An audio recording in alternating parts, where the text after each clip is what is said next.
nali simanyi nti tuli kyolunaku lumu nesanga nga nsikiriziganyiza ne mwami Museveni. Naye mwami Museveni olunaku lwajjo yayogedde ebigambo nensikiriziganya naye. Yagambye kizibu ky'eggwanga lino Uganda baagala nnyo ssente. Nti bannayuganda tewaliwo munnayuganda talina kyatasobola kukola kasita bamugamba nti kirina ki. These Ugandans, money can kill them. Where there is money, the Ugandans will die. This one I have confirmed. Mu mawulire agakagwawo kimaze okubeera nga kikakasibwa waliwo bwino afulumye wenjagala okugabana naawe era ebigambo bino njagala obitegeere. Olukwe olw'okusanjaga His Excellency Robert Kyagulanyi Ssentamu lwali luteekateekeddwa, wabula ng'ono yali talina kubeera nga amalako kampeyini. Mpuliriza bulungi, ez'akalulu ka 2026. Kakati nno jjukira nti ono yaweebwa abasirikale abaali balina okubeera nga bamutambulirako paka kampeyini ezaggwa. Kati ogenda kuwulira ebigambo mukwano gwange mpuliriza amawulire gamaze dda okubeera nga gafuluma. Kyokka mu mbeera y'emu, pulezidenti w'eggwanga erya America Donald Trump, pulezidenti w'eggwanga erya Rwanda Major General Paul Kagame, pulezidenti ow'eggwanga erya Congo Felix Tshisekedi Tshilombo, ogenda kuwulira enswagiro. Ogenda kuwulira ebyama mukwano gwange atambula n'omukutu gwa AKTV Media Uganda. Nkugambye nti General Kagame kakati ayongedde okubeera nga atuyana zikala. Waliwo ebyama ebifulumye nga byama bino bifuluse munda mu ggwanga ate erya Uganda. Okudda e Rwanda ogenda bimanya nange essaawa zino zennyini. Wabula oluko olwapangiddwa okwokya okumenya akatale k'owino terwatandise eggulo. Waliwo amawulire agajja nga googerwa era nga bannayuganda tebaagafaako, nga bwino ono yatandikira ku mwala gwa Nakivubo. Mpola mpola bwino najja nga afuluma era ebigambo bino twajja tubyogerako. Mujjukira bwe twayogera ku bigambo eby'ekyaki erimu Owino, ekyaki eri emabega w'Owino nga ku kafumbe, era ekyaki eno nayo teyeeyibaala. Ennaku z'omwezi lwalo ziri 9, guno omwezi gwa 3 omwaka 2026 nkiddemu. Muli kasalamu ekyaki eri ku Owino emabega awo nga kafumbe, oba y'abakulisitaayo oba y'abakatuliki, kwaba ababiri nammwe temweyibaala. Kaakati nno bwina amaze okufuluma, ampuliriza Owino oba mwagala oba temwagala ogenda kulya. Nkugambye omwezi gwali gwa 8 omwaka 2025 ebyama byafuluma, twabitambuza nga tugamba abaali mu Owino nti akamwe kaweddemu. Ab'Owino nga balowooza twali tuli mistaken nga twogera ku mwala. Kakati nno essaawa zino bamaze dda okusendebwa. Kakati nno mu mbeera y'emu nja kusaba vidiyo sooka ogimpera ekigalo. Ntambula ne Hajjati Nakalembe omusomi w'edduwa Kayingo, era ng'ono asomesa n'abasoma edduwa eyaddala ddala etali eri eyakamulali wabula edduwa ey'emikisa. Era ono akuwa n'ekyogo, era ono akkumira n'ekyoto. Hajjati Nakalembe muntu mu biro byonna yabikola, wabula ng'abikola ku lwa munnansi oyo embeera gwe yakwata n'ebeera nga yaziŋŋamya. Kakati nno dduka zambwa omugambe nti namagije ku AKTV Hajjati Nakalembe omunnyonnyola ebizibu byonna byonna by'oyina. Kakati yakuwa solution omulundi gumu naawe weeyagale oberenga abalala. Kati nno nsimbudde ampuliriza nagambe tambula ne AKTV Media Uganda. Ogenda kuwulira ebigambo byonna nga bwe mbikumenyedde, nga bwe mbikutegeezezza. General Kagame ow'e Rwanda ng'amagye ge gamaze okubeera nga gakubwako sanctions oba ziyite ennatti, ayina ebigambo bye yayogera ebyali ebiyitirivu ennyo, ebyali ebinene ennyo, naye nga sinakutuuseeyo. Kansooke nkulage olukwe. Lwaki mwami Kyagulanyi nakati bakyamuyigga? Lwaki bakyamunoonya? Lwaki yadduka mu maka ge? Lwaki yabulawo? Mujja ku TV ne mugamba temwena kyemwagaza Kyagulanyi era temumunoonya. Electoral Commission bwe yaliawo ewa ttiimu eyo gwegiwa president yamuga nti no ttiimu eriwo okukuuma era ng'oli mulamu. Si bwe kiri nti ye ttiimu eno yakuuma president okuva ku lunaku olusooka mpaka lwe yamaliriza campaign. Si bwe kiri nti kitegeeza omulimu gwayo gw'okukuuma Kyagulanyi nga mulamu omulimu yagumaliriza. Omuntu yandibadde akubuuza kiki ekibakwatisa abavubuka bano ba innocent Ugandans abasavinga ddute yaabwe okukuma omuntu gomba wanga mulamu kiki ekibakwatisa tobatola mu Torture Chamber ate eno bakama bamu nga baga tebana kibagaza Kyagulanyi. Simon Mugenyi byabakama mbere eyo eyabbakalo yagamba Kyagulanyi kwasiza ttiimu eno erina okukuuma mpaka ng'oli mulamu ng'okulonda kuwedde. Era ttiimu neekola omulimu gw'okukuuma Kyagulanyi Ssentamu okuva akalubwe katandika mpaka ng'akolo kawedde.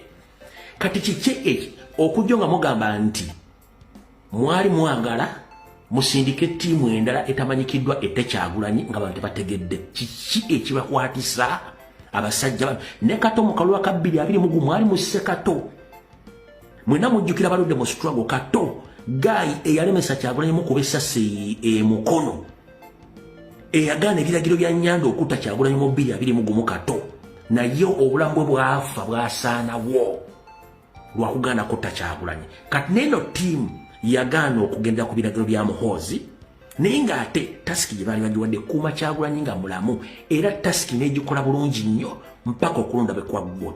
Omuntu yandibuuzizza mukutte baakyo batola mu Torture Chamber ng'ate mwabagamba ddute bwe yakuma omusajja nga mulamu omusajja n'asigala nga mulamu mubaagazaaki wano bo balowooza nti abasajja bano be baatolosa Kyagulanyi Ssentamu n'okutuuka wagyali gye batamanyi. So famire z'abasajja bano omuli abakyala abaana abooluganda bakola emikwano nsaba okubalopera publicly that they were arrested on Thursday or they were called at their stations on Thursday and they were detained in different torture chambers so that they can tell the state where exactly Robert Kyagulanyi Ssentamu and how did he escape from their hands. So I'm here to inform the international community that I will speak right now.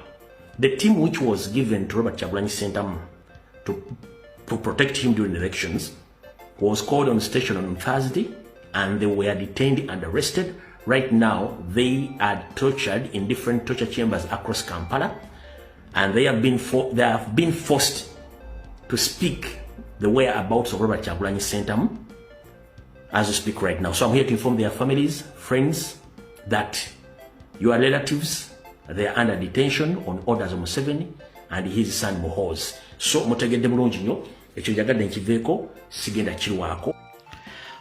Kaakati nno gye twatandikidde emboozi yaffe y'olunaku olwaleero nakutegeezezza nti Owino abalimu essaawa zino abakaaba abalaajana abaakamenyebwako ebyabwe abaakamenyebwako abaakatwalibwako bizinensi zaabwe abaakaddizibwa mu kyalo wuliriza nnyo wano ekitundu ekimenyekeddwako ku Owino gwe tolowooza nti biwedde tolowooza nti bikomyawo. Mujjukira Paakayadi yakumwako omuliro omulundi ogwasooka era ano yali party of Owino. Paakayadi neekumwa omuliro omulundi ogwokubiri. Paakayadi yakumwa omuliro omulundi gwali gwakusatu era wano twalaba ebibaati ebyakuba ku kifo ekyo abantu bonna baali bakolerawo bwe batyo ne basengulwa nga ne Maria bwe maze okubeera nga esaanawo bangi badda mu kyalo bangi badda ku zero ng'essaawa zino we twogerera ewaali Paakayadi ssaawa zino waliwo bizimbe ebya Ham Shopping Mall. Abaffe ensi yeebuuza ani yayokya Paakayadi ani yakuma omuliro ku Paakayadi omulundi ogusooka omulundi ogwokubiri omulundi ogwokusatu ng'essaawa zino waliwo bizimbe Ham Shopping Mall. Abaffe abaali bakoleramu bonna bizinesi zaabwe ezajja zaalagawa ebyo ng'obitadde ku mabbali Owino yamenyeddwa ne biweetiiye era nga kigambwa nti yamenye Owino teyeerambye lujja wabula amawulire galaga ababadde bavuga biguleeda bino babadde bambadde obujoozi obuliko Hamuzi kyonna kyekiri wabula ng'emboozi eno twagikuwa ng'ennaku z'omwezi 2 omwezi ogw'omunaana omwaka 2025 twakutegeeza ku mukutu wano ku AKTV Media Uganda nti abaali batandise okubeera nga beenyonyongoza nga beerumaluma ng'obwana obw'enjala nga boogera ku kuggyawo omwala bazimbeko ebizimbe baali tebategeeza mwala gw'ennakivubo. Bizinensi yaabwe yali mpanvu nnyo sitole yabwe yali nnene nnyo, pulaani yali ngazi nga yakutwalirako Owino. Kati essaawa zino nkugambye nti ennaku z'omwezi 2 omwezi ogw'omunana nga bwe ngenda okubeera nga nkujjukiza bino tubibagamba abali mu Owino nti n'abasigadde nga temunnamenyebwa n'abasembayo eri ewasemba n'essomero eriko Nakivubo bbulu temweyibaala ekiri atabaala kyandifundikira nga kiridde n'atatabadde.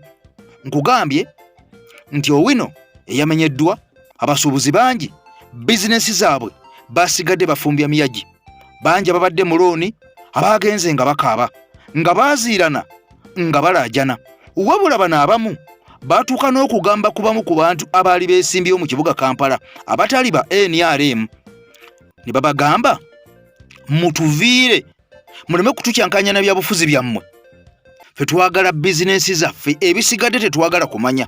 Olunaku olwaleero balaajana era nga bano bamenyeddwa mu matumbi wadde nga ababamenye abantu 2 baakwatiddwa okusinziira ku mawulire nga begalaga nti bano bwe baagala okubeera nga batandikirwako okunoonyereza ani yabatumye okumenya Owino. Wabula eno tosuubirayo ssuubi nakamu kubanga eyabatumye tolowooza nti musiru era eyabatumye tolowooza nti musajja ali awo mukopi oba muntu mutono. Nkugambye eyabatumye togenda kubeera nga oyambibwa. Njagala tusooke tujjukire ku bigambo bino ebyaliwo nga 2 ogw'omunana 2025 nga tubagamba ne mwefuula bannampulira zibi tukomewo. Ebiri mu Kampala si mwala. Omwala gwakwekwasa bwekwasa. Ekiri mu Kampala Owino. Owino temuliiwo. Tikyalumbuye yabagamba dda. Kati muwulire bino. Temuliiwo. Owino temuliiwo. Ekyo kigwekerera mu Owino. Owino bagenda bajja omwavuddewo nadda.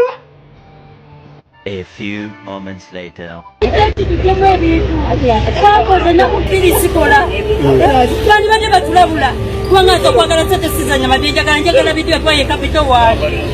Wakati okukubira sana n'okuya amatindo bajjemu ebintu babiwambye basifuna maze emyaka 25 nakolera ku Owino twazaalidde abaana niyo okuva eri ne bajja ne bamenya bumenya kati batuwoniiza bandi badde batulabula baatwala amasimu gaffe ne batwala enamba zaffe n'amanya gaffe bandi badde batukubira amasimu ne batugamba bannaye mujjemu ebintu ku lunaku bwe luti naye si kumenya bumenya naffe tuli bazadde tulina abaana tulina zirooni naddala zirooni katugenda kukola tuti ekyo ekibaati kyemulaba temuliiwo naye bannakampala muwulire tebageza ne bakulimba nti Lukwago ayina olutalo ne Hamu Mukasa.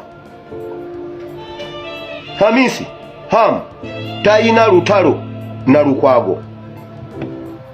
Lukwago akola ddala bulungi nnyo era akolagana bulungi nnyo ne Hamu. Era ab'Owino temuliiwo.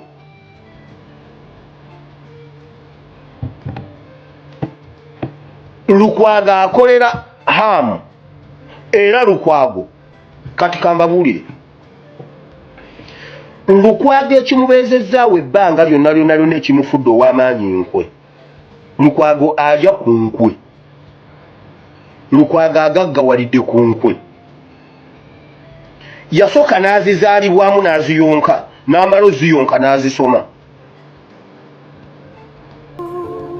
Lukwago yasoma kufuula kintu kino akitunuza eno okitegedde n'ayongerako enkwenzaala enkookinge ez'Abarundi n'Abanyarwanda. Lukwago akolera Hamu weewaawo era Lukwago ayogerezeganya bulungi nnyo ne Hamu. Era Owino temuliiwo. Lukwago yabajjeewo dda temuliiwo. Era ekyo takyogera bakulaga mwala okufa n'obutanyagwa mugenda. Mukimanyi nti Lukwago yabawaddeyo yabawaayo dda. Wekambawo ekyokulabirako. Okimanyi Lukwago yakolagana ne Hamu okuzimbawo Hamu shopping ground.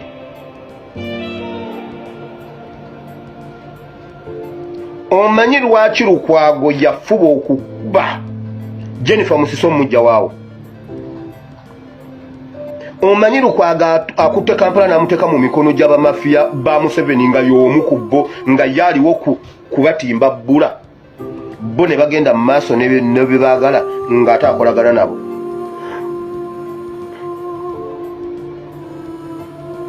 Jennifer Musisi yawakanya ebintu ebyo ne bamugjawo Lukwago ye yakulembera olutalo olw'okuba Jennifer mujja waawo.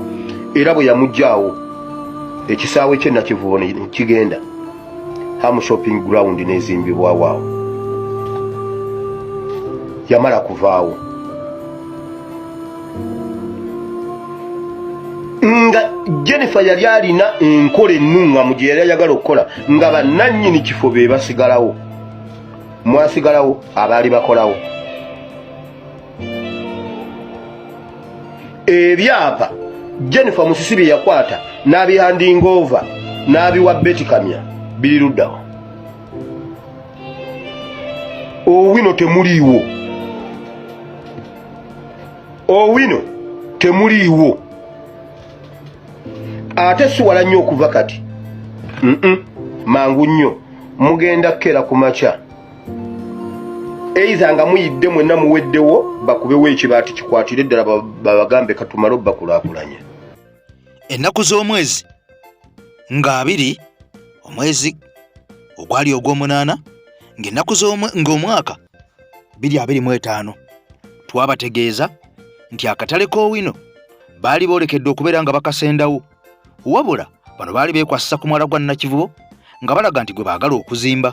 Kaakati nno wano amazzi we gaayanjaalidde nga gamaze okubeera nga gakuba obuzimbe buno obwazimbibwa ku mwala gwa Nakivubo, ensasagge y'abasuubuzi ebadde ekyagenda mu maaso.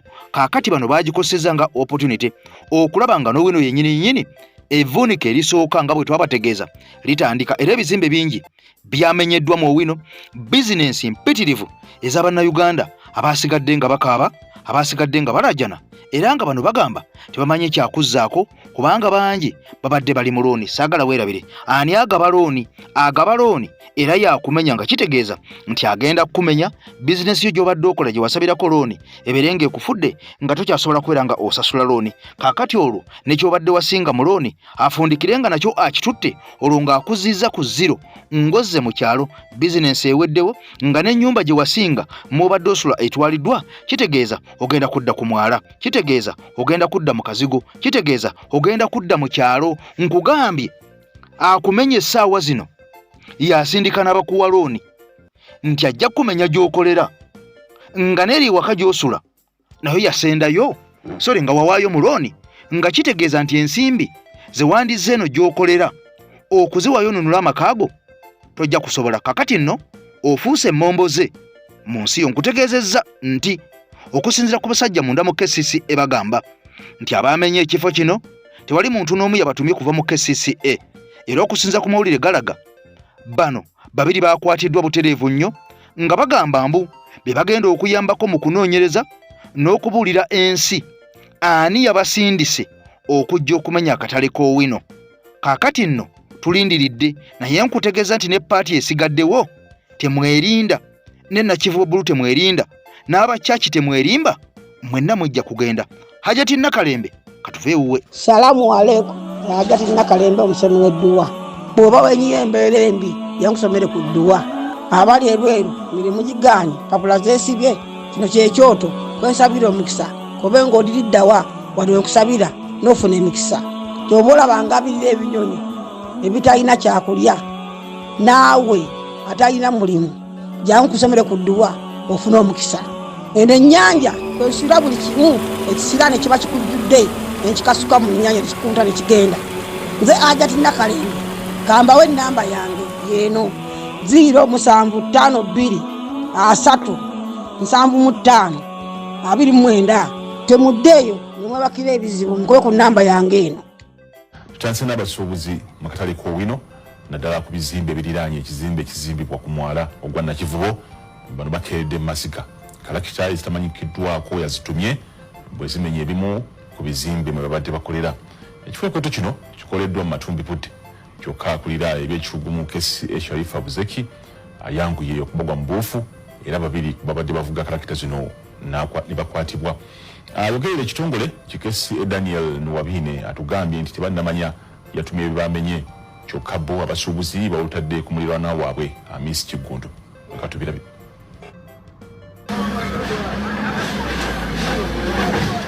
Mukire kikeseze ncha ya leero kalakita ziwetiye ko nabavubuka abakambwe bagudde ekiyifuyifu ku bizimbe bya Katale Kowino ebiri okumpirira n'omwala gwa Nakivubu guzimbibwa ne batandika okubimenyawo.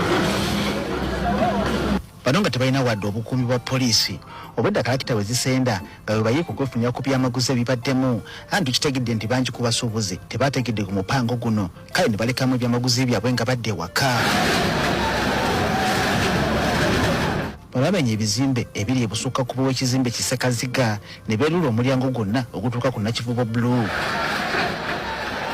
Kyokka abadde kibajja bamenye ebizimbe nga byebyo akulira ekikugu mu KCCA Sharifa Buzeki n'abagulizibwako bubangudana akunga abaserikale abawanvu n'abampi okugenda okudduukirira. Ng'atuuse alagidde okukwatibwa kw'abavubuka abadde bamenya ekizimbe kino bwebabuuzize yabatumye ng'amatama ntengo. Tatafaayo okitali akusibi oli innocent have you issued any demolition permit? Abavubuka bano babadde bambadde obukooti bukamyanso okuli ekigambo Hams ekikakasa nti bandi banga bakozi b'omusuubuzi Hamisi Kiggundu era azimba ku mwala guno. Ng'obudde buvuddeko eddiba tuzzeeyo okwekennenya ebyanoneddwa kyokka tusanze abaserikale abawanvu n'abampi babunye wonna nga n'abamu ku bavubuka ababadde bamenya ekiro bakamba okukira enswera enkubeko eri omuntu yenna yeefaananyirizako munnamawulire. Kino tekitulemesezza kwesukkiza ku bizimbe ebyesuddewo ekituyambye okulengera ebyayononeddwa.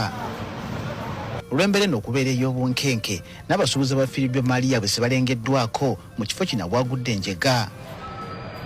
Abamu ku basuubuzi be tusobodde okwogerako nabo balumiriza nti yabakoze ekitalo kino si mulala ye muliraanwa waabwe Hamisi Kiggundu ng'ekigendererwa kufuna lujja lwa kizimbe kyagenda okuteeka ku mwala. Sijja kugaa nti ani oba ani wabula abayaayo bye baakozesezza ebyo byonna baabitutte. Ekyo nno kyandibadde kiri awo naye ne baba nga balina ke bawaddeyo ku bantu abo oba okusengula emmaali yaabwe okugijjamu kubanga bonna amaga nti capital gwe nateekamu ayinza okuziwalira n'aga nti omulimu naye abantu bali mu ssente nyingi ojja kwesanga abantu abaddewo ino kino nennyali miliyoni 6 ku 7 balina bagisudde emigugu ne bagitwala abayaaye tebatasizamu kintu na kimu.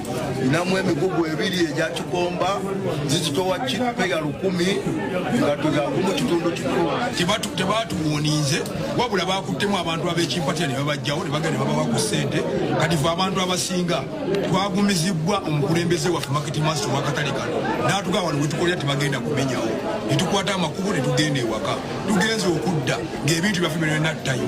Ayogerera ekitongole ki KCCA Daniel Nwabine atugambye nti nakati sibannamanya Katale kano kyokka nga bakutte abantu babiri abadde bavuga kalakita zino be banaabayamba okumanya eyabatumye. Ne babayimiriza kwabaddeko abavubuka ababadde bavuga ebyuma bino ebyabadde bimenya ne bakwatibwa nga bagenda tuyambako okumanya lwaki badde bamenya.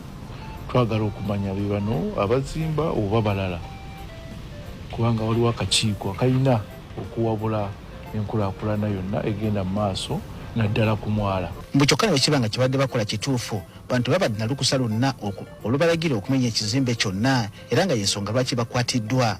Kubanga abakugu tebabaddewo tebawadde lukusa ku kumenya okwo. So twetaaga omuntu yenna ng'anaamenya ekintu kyonna abeere nga alina demolition permit oba olukusa olw'okumenya kubanga luyamba nnyo okukugira akabenje konna akayinza okubaawo mu kumenya okwo. Kuno si gwe gusoose abasuubuzi mu Katale Kowino okutawana n'abaagala okubagoba mu kifo kino omuliro entakera guzze gusaanyawo akatale kano kyokka nga abasuubuzi beekwanyakwanya ne baddamu okukola emirimu gyabwe.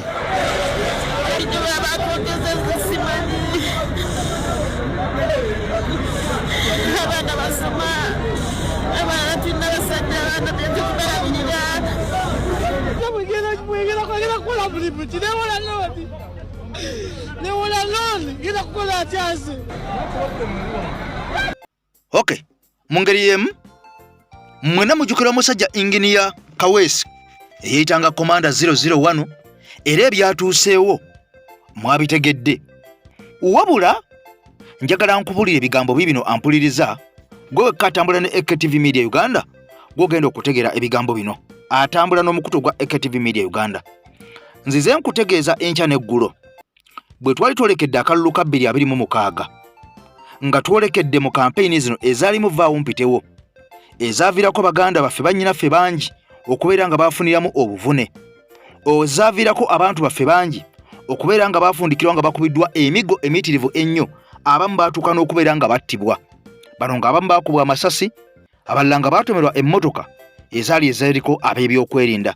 Kyokka nga n'abalala bangi wenjogerera bakyavundira mu makomera, bakyapooseeza mu makooti, nga bangi obwenkanya bakyabufuuye mu ng'ombe tebanaba kubeera nga baweebwa beyiro oba okubeera nga bateebwa okubeera nga bafuna eddembe ng'abantu abalala munda mu ggwanga Uganda. Kati wuliriza, omusajja ono Engineer Kaweesi y'omu ku baali beesimbyewo wali Nansana municipality, wabula ng'ono yasookera eri wansi mu kwagala okusaba kaadi, wabula nga mu kusaba kaadi baali bamala dde okubeera nga bamala okufuna amawulire agaali ag'ekikesi nti omu ku bantu, omusajja ono teyali omu ku ffe aba National Unity Platform abaagala enkyukakyuka, era bano be bamu ku bantu bali be nali nakutegeeza edda nti mugenda kulaba abantu abatusimbiddwamu, abatuteekateekeddwamu omwaka mulamba emabega nga kampeyini tezinaba kubeera nga zibeerawo, era bano baali baweebwa pulojekiti nnamba ez'ogenda ku gurawundi batandike okubeera nga bamatiza abantu n'okubeera nga balaga nti baali ba National Unity Platform. Nakutegeeza gye buvuddeko, buli gw'olaba ataweereddwa kaadi ya NUP amawulire gaali gamaze okufuluma nti oyo yandibanga si omu ku ffe. Waalingawo ensonga lwaki abantu bano bammibwanga kaadi, era nga ne gurawundi abamu zaalinga zibamanyi nti bano bamoolo, nga ku gurawundi bwe babuuza babagamba oyo kwali naye yaakajja era ayiwaayiwa ensimbi mpitirivu nga tetumanyi gyazijja. Kaakati nno ku gurawundi bingi ebyalabwako, kyokka nga neeri mu kakiiko k'ebyokulonda omusajja jjukira akakulira gye buvuddeko omusajja wattu y'omu ku baakwatibwa. Kaakati nno ne bavunaanibwa emisango egy'enjawulo, era nga wenjogerera ono ayinza okuba nga kaakati nno nga bw'otegedde wuliriza ebigambo. Omusajja ono Kaweesi gye buvuddeko yavuddeyo n'alaga ensi nga bw'avudde mu National Unity Platform, kyokka nga amawulire ag'omunda getutanaba kubeera nga tukakasa ag'omuntu bugalaga era tabeerangako omu ku ffe. Kati njagala nsooke nkutwale mu bigambo lwaki General Museveni embeera emuddugalidde ate nkukomyewo mu bigambo bya Kaweesa ojja kutya ensi.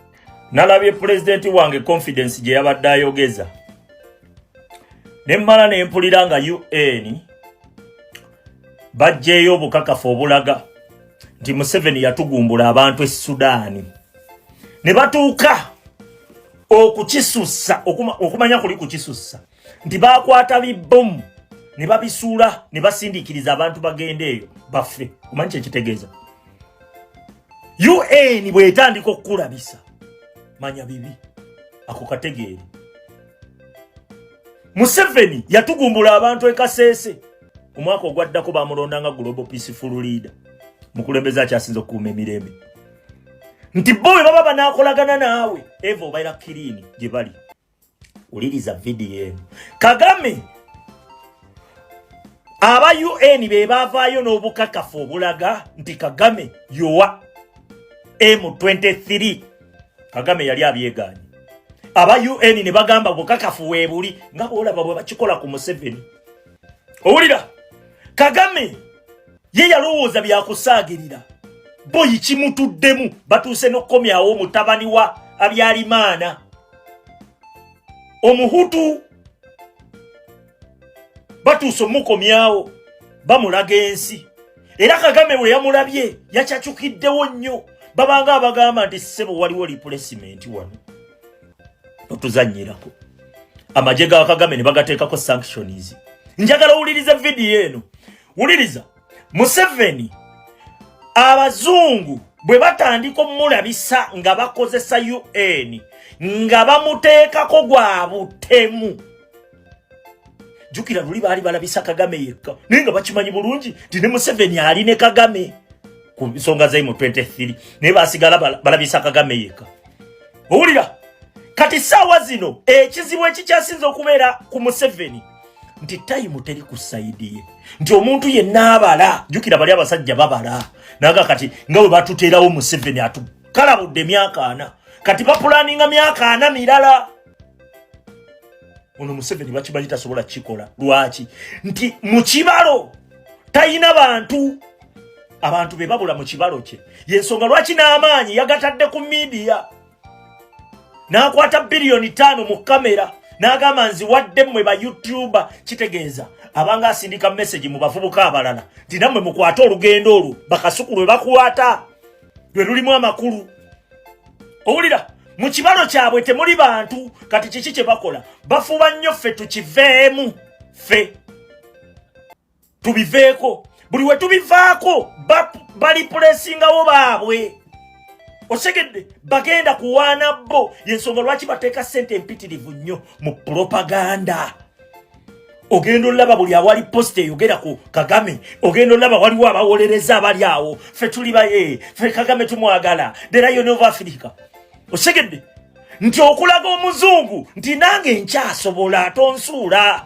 Bano bakyalimu bali mu tonsuula bali mu kukuba mavivi. Naye ate oli tazikiza akuba bakube. Kati sawa zino Museveni bakugambye nti gwo tugumbula abantu ewa South Sudan. Ne batuuka n'okugamba nti bibbomu ebikolerere. Gavumenti ya Museveni yaleeta nnyonyi n'esindiikiriza abantu ng'ebasuula mu bibbomu ebikolerere. Ha! Muganda wange. Aba basajja kamba kubuulireko. Kasita batandika okulabisizaawo. Manya American police. Ako ko bootegeera. Ekyo kigimazima yensonga lwaki Museveni akyasindika bano bootafire. Bootafire beefuula abamu criticizinga. Kitegeeza ki? Baagala tuseetinga. Basakiseesa. Ffe tukiveemu bo basigale mu system nga wali wazzeewo omulala. Oba ompulira. Oba okategedde kano.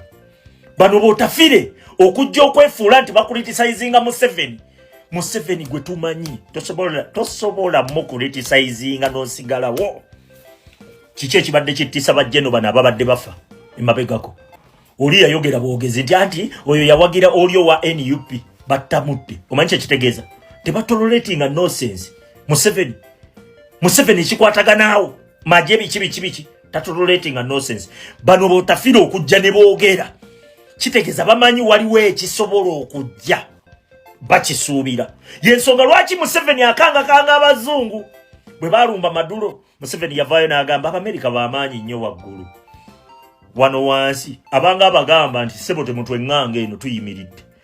Mwe mujja beera eyo waggulu ffe tutandike ffe tubeere eno wansi. Tusobola okwerwanako abakanga. Jukira gwe babadde bakozesa okutambuliza polisi zaabwe.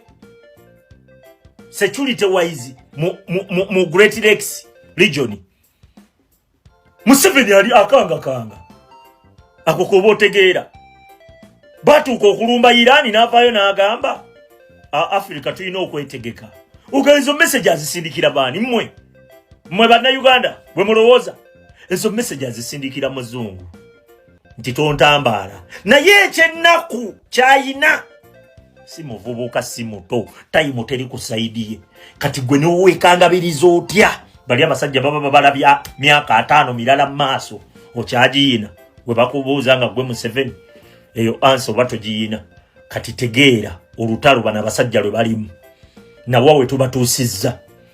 Tuyina kulinnyako kigere. Basasula abaana bayitirivu ku media. Osegedde kubuza abantu kubibajjako zino ensonga z'ebigenda maaso mu ggwanga Uganda okutrendinga. Museveni takyagalira ddala. Agamba singa kisobola okuzikira n'agenda n'alimba abazungu nti Uganda akyayinayo obuwagizi abantu bakyamuwagira. Era abantu tebabiriimu bali mu kukola mirimu gyabwe. Kyeyeetaaga kyokka. Ate omuntu akiyina ye Robert Kyagulanyi Ssentamu. Respect. Kakati nno ebyajja no Museveni nabyo sibe birungi ebiri awo okusinzira ku mawulire ge tufuna naawe g'omanyi era naawe g'olabako oba g'owulira agaavuddeyo nga galumiriza okutirimbula okutta abantu okwagenda maaso munda mu ggwanga erya South Sudan okwakulemberwa amagye ag'eggwanga erya Uganda nga gano gajja obutemu bwago munda mu ggwanga Uganda ne gabutwala nga basaze border international otegedde Mada International okutirimbula okuli ku international level okusinza ku kibiina oba ku kakiiko oba ku kitongole ekya United Nations bano bongera okulumiriza ekita abantu ekyaliwo nga kikolebwa amagye ag'eggwanga lya Uganda nga bakozesa buli nkola yonna gye baasobola okulaba nga batirimbula n'okusanjaga bannansi munda mu ggwanga lya South Sudan bano nga baatuuka n'okwasuulako bomu enzito ddala ez'obulabe ennyo n'okutuuka okwokya amayumba abantu bano mwe baawangaaliranga naye nga bino bikolebwa nga bisinziira mu nnyonyi ate ez'eggwanga lya Uganda bano nga baali bagamba baali bagenze kukuuma mirembe kakati nno bwe nkuzaako ewannyini ya Kaweesi mukwano gwange mpuliriza bwina alaga nti bangi abaalinga ono naye ng'ekisinga obukulu kwali kuwaayo nsimbi mbu bo nga bagamba gy'okoma okubeera nga weeyanjala n'okwegula obuganzi nga tolaze busobozi bwo bwonna kitegeeza ne bonatuuka mu paliamenti bannansi ogenda kubatunda kati kino kyongera okubeera nga kikkaatiriza n'okulaga nti abantu bangi abazze mu politikisi w'eggwanga Uganda bano nga tebazze kuweereza bannansi era ng'okuweereza bannansi bano bakwogerako nnyo mu bigambo naye nga mu bikolwa beenoonyeza byabwe kyova olaba nga bangi abammi ba kaadi eza National Unity Platform bafundikira nga bavuddeyo nga banyiivu nnyo era nga ebigambo bye boogera bikaawu nnyo nga bikambwe nnyo n'okukira omususa kaakati era abamu tubalabye nga basaliddewo n'eddiiro nga tebalinze yadde eddakiika n'emu okuvaayo okubeera nga balaga nti wadde nze tebampa kaadi nasigala nga wendi ndi wa NUP wadde nze saawebwa kaadi nasigala nga nkwatagana ne NUP oba oli 231 ekaadi ndigifuna kaakati olabe n'omukyala Zaala Lwirika ng'avaayo ng'alumiriza nti omulabe w'eggwanga Uganda si sipiika omulabe w'eggwanga Uganda ye General Kaguta Museveni gwe tulwanyisa era ye sipiika oyo munnaffe nnyo nga beerabidde nti oli ate akolera ono oli buli kyakola kiri mu feva ya mwami Museveni tewali sipiika Anet Amongo kyakola nga kiri mu feva ey'abali ku ludda oluvuganya gavumenti oba bali ku opposition nga kino kyongera okulaga nti n'abo abamutembeeta abamusuutatuuta bandibanga be bamu ku abo oba oliawo be tulina okutunulira ennyo lwaki basuutasuuta Anita Amongo ate ng'akolera mwami Museveni kati omuntu abribinga okufuna ticket oba okufuuka MP bw'onoomuleeta eno mu paalamenti talina kyatagenda kutwala waddiiru kati ekyo batte kitufundikiriza ku kintu kimu nti bino byonna bye twogera ebyo bani abye kati simanyi tebajja kubba oba akola atya biviira ddala eyo kati mu maka g'abantu wansi ne bijja nga byambuka abaana bakuze balaba obubbi obuteeketeeke ne balabira ddala nga nekitaabwe mubbi wa bbaluwa nalaba omwana wa mukwano gwange ne mubuuza nali nina kye nimubuuza nanga nti gwe nosaagirawo daddi oyo muyaaye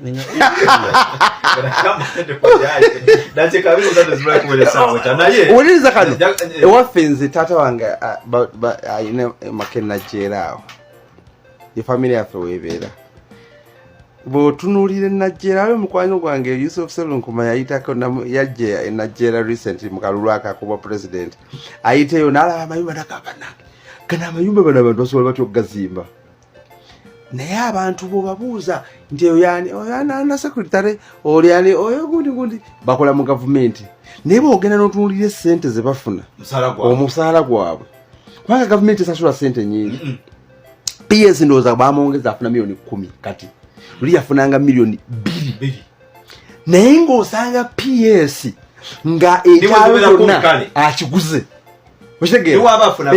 ng'ekyalo kyonna akikoze ki ennyumba ezo bakusanga wali eri ate oyo munnamagye akola mu SFC ate oli awo wasiemwayi